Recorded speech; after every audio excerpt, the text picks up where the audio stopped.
Hey everyone, my name is Dan, and my friend Jen, who's an admin on the Facebook group Fasting and Eating for Reversing Insulin Resistant and Type 2 Diabetes, asked me if I could make a quick video on how I make collagen. And I says to myself, geez, Jen, how come I got to do all the work around here? So anyways, I agreed to do it. So anyways, you're going to see things in this video that you're probably going to say, well, this guy doesn't know what he's doing. That's not how you cook brisket. That's not how you slow cook. That's not how you do this.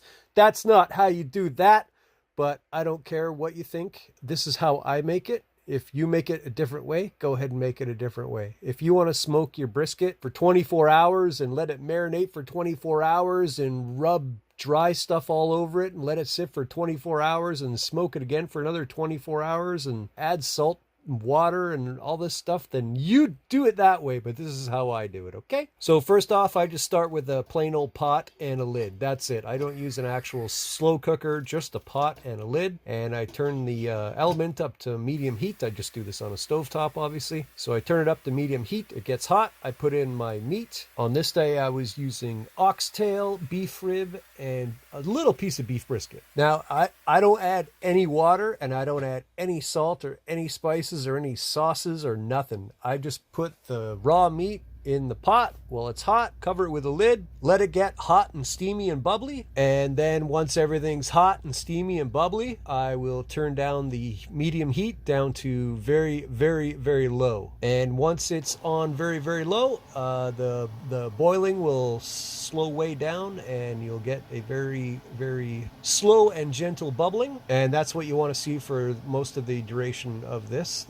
I do this for usually between 4 to 5 hours. And so after about 4 or 5 hours, this is what it should look like. It's all cooked. Usually about halfway through, I'll flip everything once because nothing's sitting in water. It's all cooking in its own juices, so it's a good idea to flip everything because nothing's going to be 100% submerged. So after a few hours, it should look like this. And after the 4 or 5 hours, whatever I'm going to do that day, I'll take off the lid, I'll turn off the heat, and I'll let it sit for a bit so it can cool down a little. And after cooling down for a little, I will remove all the meat into a large bowl. And once that's done, I will then take all the juice that's in the pot. Remember, I didn't add any water, I didn't add any salt, I didn't add any spices or sauces, nothing. So this is what's left in the pot after the cooking's all done. See all this liquid I'm going to pour into this bowl here? That's basically all collagen, water, and fat.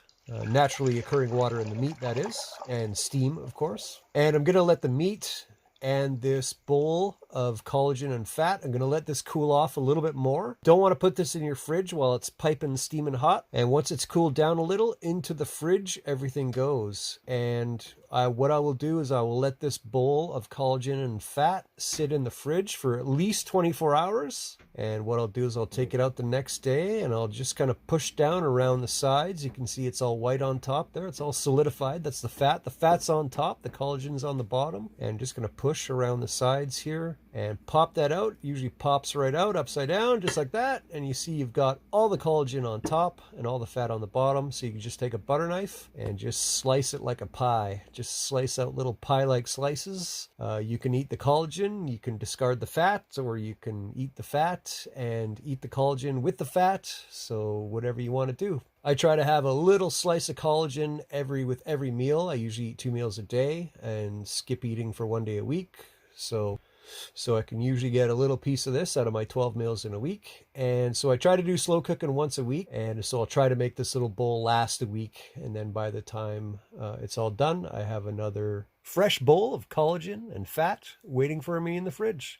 And that usually lasts about a week. There you have it. That's how I make collagen. And that's just how I do it. And if you didn't know how to do it before, well, you know how to do it now. Thanks for watching.